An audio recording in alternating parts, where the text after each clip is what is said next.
Hi guys, welcome back to my channel. If you're new here, my name is Anca and I do art and illustration related videos.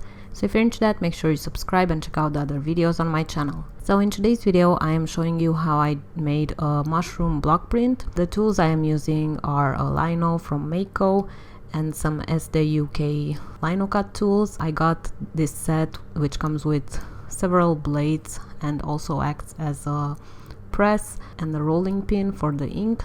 I'm also using black ink, which I got from my local art supply store, and a piece of baking paper which you will use to transfer your illustration onto the lino. So I usually use like transparent transfer paper, the ones that architects use, but I didn't have any, so baking paper is the next best thing you can use. I trace out my design, which I made in Procreate, and printed it out, and I trace it on the baking paper using a 2B pencil. The softer the pencil, the better the transfer will look. It's important to mirror your design before printing it out so you get the right design on your lino. So for transferring it, it's a really simple method. I use a spoon and I apply a lot of pressure so that the graphite transfers onto the lino. It's pretty much the easiest way you can transfer your illustration onto lino. You can use transfer paper, but I find that that is pretty messy. Or you can draw on top of the lino, but that also gets a bit messy for me. So this is the best way I found to transfer the design onto the lino. So once the design is on your lino, I just start cutting out the small and thinner pieces of the design.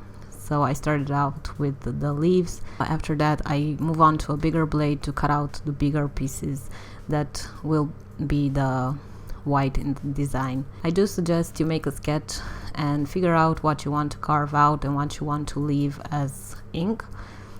It's easier that way, and you can have a good idea of how your design will look in the end. But this is pretty easy process. You just have to be really careful and go slowly so that you don't cut yourself. The best thing to do is to cut away from your hand, so don't keep your hand in front of the blade, because it's really easy to cut yourself and sometimes the blade can slip and stuff like that. So you can watch the rest of the carving process, and I will be back at the end of the video to explain to you a bit about the printing process.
So for the printing process, I use this tray. It's also from Essdee, and I use a very small amount of ink and spread it out with my roller.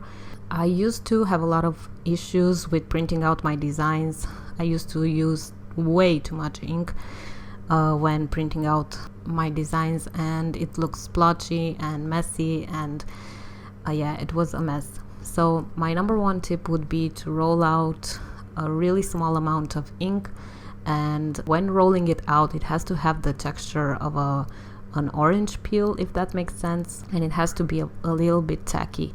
So my first print here is not the best. I used way too little ink, so you have to find the right balance to print out the design successfully. Also apply a lot of pressure so that the ink really goes onto the paper. And also the paper is important. Here I am using just watercolor paper from a watercolor pad I had. It's probably not the best one. I find that the more texture it has, the messier the result will be. but my second attempt was much more successful. I used the proper amount of ink. So I hope you enjoyed this process. I do have other block printing videos on my channel, and I will link them in the description box. Let me know in the comment section what are your thoughts about this video, and thank you so much for watching, and I'll see you in the next one. Bye!